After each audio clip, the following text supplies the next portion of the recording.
Hey, hey, hey, it's your girl, your favorite paralegal, aka Cassandra Lynn, and welcome to True Crime Talk. Hey, y'all. So this is a very different type of case, only because I don't want to say it hits home, but it is right up the street from me. And my middle child, he doesn't want to. He's they're not into sports like this. And I was an athlete, so I don't know what happened to the younger two, but that's neither here nor there. I wanted to talk about the Camilo Anthony case, and if you don't know who that is, this is the young man who stabbed Austin Metcalf at a Frisco track meet, and he is now in jail in Collin County with a $1 million bond. A life was lost. Well, both lives were lost for that matter. He might spend his life behind bars while this other young man that was unalived can no longer come back. It's You really don't see too much of this in the areas that I live in, but you never know what these teenagers these days are going through. Now, Frisco, I used to live in Frisco. I had my kids was born, well, my younger two were born in Frisco, so you never really hear about teenagers doing, this magnitude of things. Now, you'll hear about, you know, them fighting in school or whatnot, but not to this magnitude where somebody was unalived. And I remember going to track meets. I don't know how y'all do it in other states, but I know in Dallas, we go to track meets. We got the tent set up, or we up under the bleachers. Everybody, we walking around visiting schools when we're not on the field and stuff like that. So it's just very unfortunate the events that took place. Now, I've asked the question, and I speak to my 16-year-old about this. Well, he's 17 now. And I told him the story, and he started asking me all these questions. It's like, okay, well, why did he have a knife? And we read today that it might have been, well, Camelo asked if this would be considered self-defense. So there's a lot of things that we don't know what happened because we're not Camelo and we're not Austin. Only those two know exactly what transpired um, to cause Camelo to felt the need that he needed a knife. Now, I don't know if it's like one of those pocket knives, because if it's one of those pocket knives, then that's one thing because a lot of people carry knives. I carry my pocket knife. When I go fishing, I have mines on me always. So it's not an uncommon thing to have a pocket knife. And I'm like dead serious. Once again, if you don't live in Texas, you don't know. Okay. The Where we live, the northern part of the Dallas area, Richardson, Plano, Allen, Frisco, the Colony, McKinney, all of those areas, like, but anywho's going back to this is just very, very unfortunate. So I do want to first go into Carmelo, and then we're going to discuss what happened. Now, I went straight to his uncle's page because I believe that his uncle was trying to reach out to one of our good friends who is an attorney out here in Dallas. Very, very good defense attorney. But I do see that Carmelo already has an attorney out of McKinney. But he wanted to kind of shed some light on who Carmelo is. So I am going to read this post to you guys. Um, but he said, let's talk about who Carmelo really is. He is, and one thing that I like to do is I like to highlight. I know this is a very unfortunate event. Trust me, I get it. I get it. And I understand the magnitude of what he did. But I do want to tell you who he was, who his family say he was as a person. It says he was a respectful, well mannered young man. He was a 4.0 student with multiple college offers, a kid with zero criminal history, not even a blemish. And I checked, I did my records before I hopped on here, and that's a fact. A son raised in a loving home by parents who taught him right from wrong. A life was lost, and that is tragic. But what's also tragic is the way that the media is twisting the story to fit their agenda. Carmelo defended himself against violent aggressors. That is not a crime. Do not let the media race bait you. Do not let them manipulate the facts. Justice will prevail. That was his comment. Now, the first half of what he posted is this. Enough with the misinformation. Let's talk about facts. One, is it normal for students from different schools to gather under another school's tent? Carmelo had friends there. He wasn't trespassing or looking for trouble. And that is facts. Because I remember, like I said, when we were on the track field, I had, friends and stuff from other schools. And so it was not uncommon for us to go visit and sit under somebody else's tent. Okay. Number two, the claim that one of the twins had never seen Carmela before. That is a blatant lie. Three, no student has the right to remove another student from a school owned tent. The school owns the tent, not the twins. And then number four, Carmelo is a track athlete. The twins are not. He wasn't even expecting to see them there. Now, here's what they don't want you to know.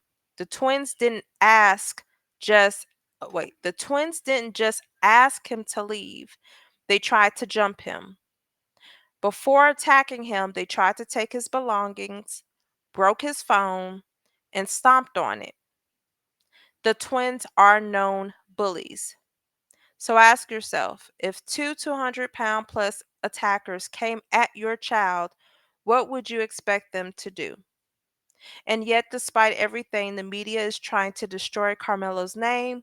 They keep posting a picture of him with the airsoft gun, not even a real firearm, to manipulate public perception. Why? Because they want to paint him as a criminal instead of a victim.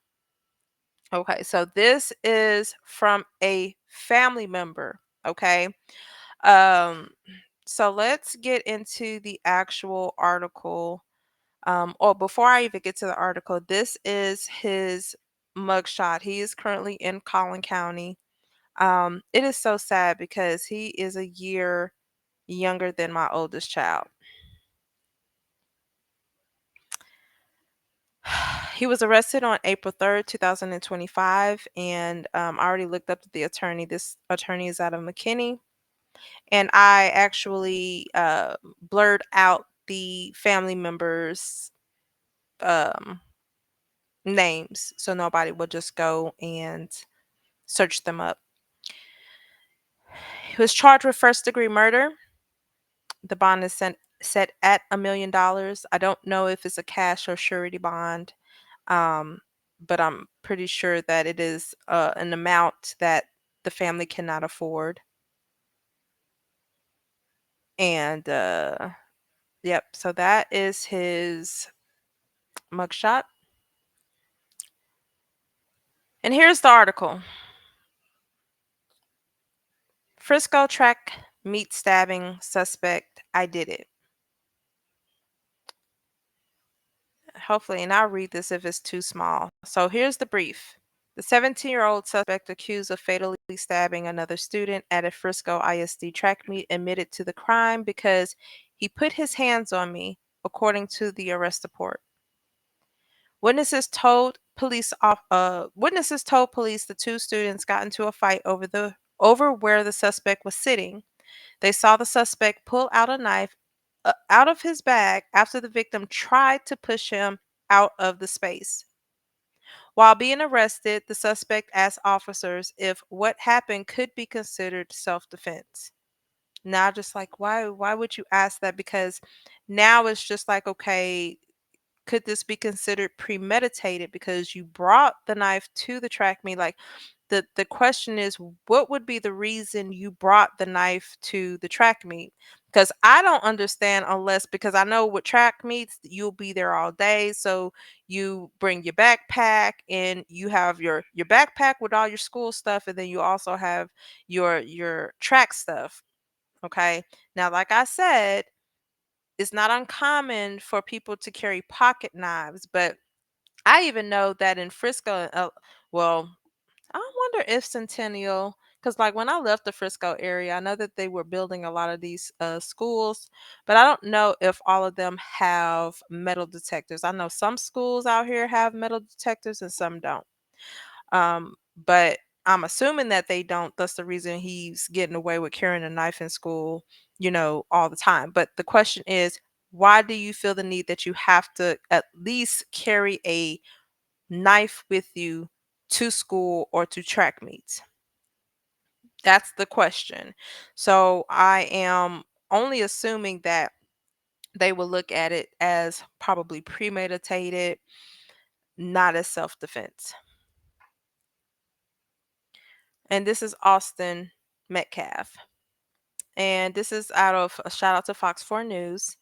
It says, what we know on Wednesday morning, 17-year-old Austin Metcalf, a junior at Memorial High School in, oh my God, they're juniors. They are the same age as my child.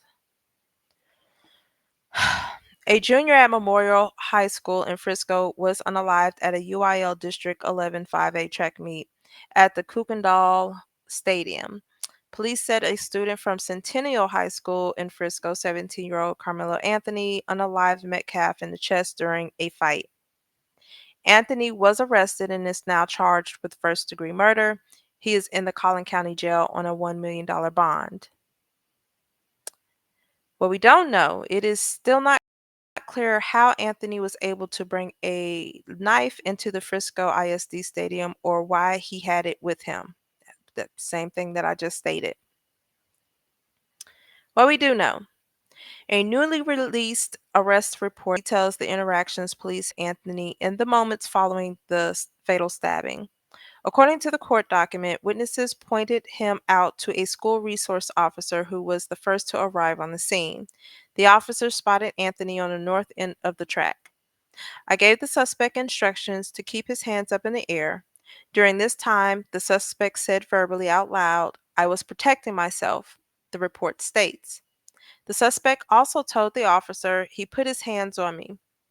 After the officer mentioned to others that he had the alleged suspect in custody, the report states Anthony said, "I'm not alleged. I did it." He put his hands on me. I told him not to. Anthony continued as officers walked him out of the stadium in handcuffs to a squad car. The report states Anthony also asked the officers, "Is he going to be okay?" And he asked if what happened could be considered self defense. The officers took pictures of blood on Anthony's hand as evidence because what they said is that the blood was dripping down, or they noticed that he had blood on his middle finger, but they did not find the knife on him. Um, Witness statements. The arrest report also provides details from several witnesses about the events leading up to the stabbing. The first Memorial High School witness. A member of the Memorial High School track team told police he was sitting under the Memorial High School pop-up tent with the rest of his team. The victim and the suspect were sitting nearby. Anthony was from Centennial High School and was sitting under Memorial High School tent. The victim had told Anthony that he needed to move out from under their team's tent, and Anthony grabbed his bag, opened it, and reached inside and proceeded to tell the victim, "Touch me and see what happens." No one really thought Anthony really had a weapon in his bag, and the victim proceeded to touch Anthony, and then Anthony told the victim to punch him and see what happens. A short time later, the victim grabbed Anthony to tell him to move, and Anthony pulled out what the witness recalled as a black knife and stabbed the victim once in the chest and then ran away, the report states. The witness did not know Anthony, but he knew he was a Centennial student. Second Memorial High School witness. Police pulled the victim's twin brother and a second Memorial High School track team member into the locker room to take their statements because it was raining heavily by that time. The officer who interviewed them noted that Hunter Metcalf was still hysterical and could not talk. I attempted to ask them both what had happened. I could not really get anything out of Hunter, but the second witness stated he wanted to speak. I asked him what happened. He stated they were all sitting on the bleachers under the Memorial High School tent when another male who he did not know walked over and sat under the tent. The witness then said the victim told this male that since he did not go to Memorial, he had to leave the tent. The victim and the male went back and forth, and then the victim stood up and pushed the male to get him out of the tent. The witness had said during this time of arguing, the male was reaching around in his bag he had. It was at this time the male took out a knife and stabbed the victim and left the scene, the report states. The arrest report also identified about 2 dozen other students athletes from various Frisco ISD high schools and 4 coaches who said they witnessed the stabbing. This is crazy. The victim's family previously told Fox 4 that the fatal stabbing happened just as it was starting to rain at the track meet. The arrest report notes that it was raining heavily by the time police and paramedics arrived at the scene and began to secure it with crime scene tape. One officer reported moving the memorial tent over the victim and the medics who were trying to save his life. The officer said he also found a bloody knife in the stands and quickly took pictures of it before the rain could wash the blood away. Another officer found a blue tarp and used it to cover the knife in an effort to preserve the evidence. Because it was windy, very, very windy. Um, Because it was windy and raining so hard, the officer also grabbed a backpack to weigh down the tarp. He didn't realize it was the suspect's backpack, the report states. The officer took the cell phones from cell wait. The officer took cell phones from several of the witnesses. The victim's clothes and the suspect clothes were all also later collected as evidence. And all this information that I just read from y'all came from the Frisco Department probable cause affidavit and arrest report. And that is that. So I know when this initially came out, individuals were stating that it wasn't enough information. Like it was just like, okay, he stabbed him and that's it. And now we're hearing that, there was a little commotion. Um Metcalf pushed or was attempting to push Camelo out of the tent. Camelo felt some type of way, pulled out the knife and stabbed him and ran away. That is what we know right now.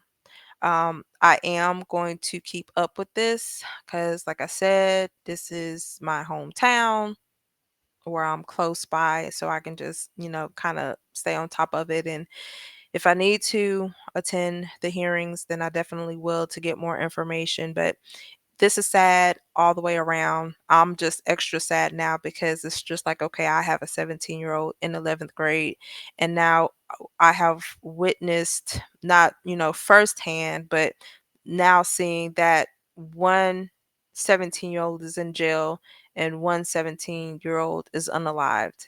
And it's overwhelming at this point.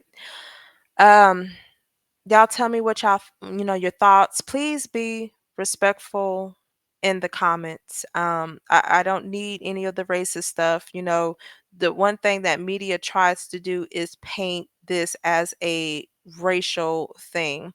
No, the facts are the facts. Metcalf tried to push Carmelo out the tent. Carmelo felt some type of way, stabbed and unalived Austin Metcalf. That's it. This is not something where it's a black thing, it's a white thing, it's an Asian thing, it's, a Palestinian thing. No, it is simply 2 students got into an altercation. One stabbed them, and the other one is now in jail. That's it. That's all. So keep it cordial in the comments with your thoughts. Be respectful. or I would turn the comments off. But y'all let me know what y'all think as far as, how do you think this is going to play out? What do you think, the defense strategy is going to be? What do you think that the prosecution strategy is going to be? Leave them in the comments below. Don't forget to like, share, and subscribe. Until then, you all be blessed and I'm out. Bye.